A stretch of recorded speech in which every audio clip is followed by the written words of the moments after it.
सुंदरवन जंगल में टूनी चिड़िया अपनी माँ के साथ रहती थी। टूनी चिड़िया बहुत ही गरीब थी और वो रेड चिल्ली की खेती करती थी और अपनी माँ की सेवा करती थी। उसकी माँ बहुत ही बीमार थी। माँ, मैं जा रही हूँ काम पर। ख्याल रखना अपना। शाम को लौटते समय मैं आपकी दवाइयाँ लेकर आऊंगी। ऐसा कहकर टूनी चिड़िया खेती करने के लिए चली जाती है।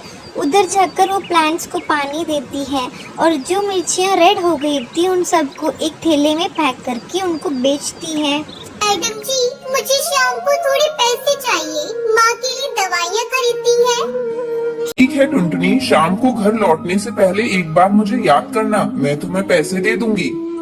उस खेत की मालकिन बबली कबूतरी एक बहुत ही अच्छी कबूतरी थी और वो हमेशा ढेर सारा मेकअप और लाल लिपस्टिक लगाकर रहती थी। टुनटुनी चिड़िया को उसके लाल लिपस्टिक को देखकर हर बार हैरानी होती थी, इसलिए वो उस बार अपनी मैडम से पूछ ही लेती है। मैडम जी, क्या मैं आपसे एक सवाल पूछ सकती हूँ? आपके होंठ इतने लाल कैसे रहते हैं हमेशा? क्या आप ढेर सारे सेब खाती हो? टुनटुनी चिड़िया की बात सुनकर बबली को हंसी आ जाती है और वो मुस्कुराते हुए कहती है,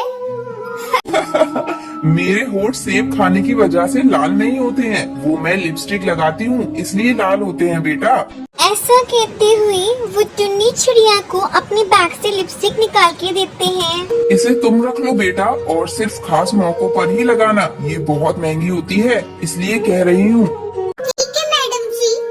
इतना कहकर टुनटुनी चिड़िया उस लिपस्टिक को अपने पास रख लेती है और काम पर लग जाती है। शाम को टुनटुनी चिड़िया दवाइयाँ लेकर घर लौटती है और अपनी माँ को लिपस्टिक दिखाकर खुश होने लगती है। तब टुनटुनी चिड़िया की माँ उससे कहती है, तुम्हारे नाना जी दुनिया के हर देश में घूमकर कपड़ों का व्यापार करते थे। उन्हें किसी ने ऐसे ही मजाक में कुछ बीज दिए थे और कहा था उन बीजों से लिपस्टिक की खेती कर सकते हैं और तुम्हारे नाना जी ने वो बीज मुझे लाकर दिए थे। माँ, क्या आपने उन बीजों से खेती की थी? क्या सच में लिपस्टिक के पेड़ लगे थे माँ? नहीं बेटा, वो बीज अभी मेरे पास ही है। नाना जी की याद में मैंने संभाल कर रखे थे। वो उस काले डब्बे में रखे हुए हैं। माँ के सोने के बाद टुनटुनी चिड़िया उन बीजों को ले जाकर घर के पीछे बगीचे में लगा देती है और हर रोज पानी डालती है। फिर थोड़े दिन बाद लिपस्टिक के पेड़ धीरे धीरे उग रहे थे और दूसरी तरफ बबली के खेत पे हर रोज मिर्चियाँ चोरी हो रही थी। माँ, आप एक बार मेरे साथ आकर देखो। नाना जी ने या उनके व्यापारी ने कोई मजाक नहीं किया था। मैंने सच में लिपस्टिक के पेड़ उगा दिए हैं माँ।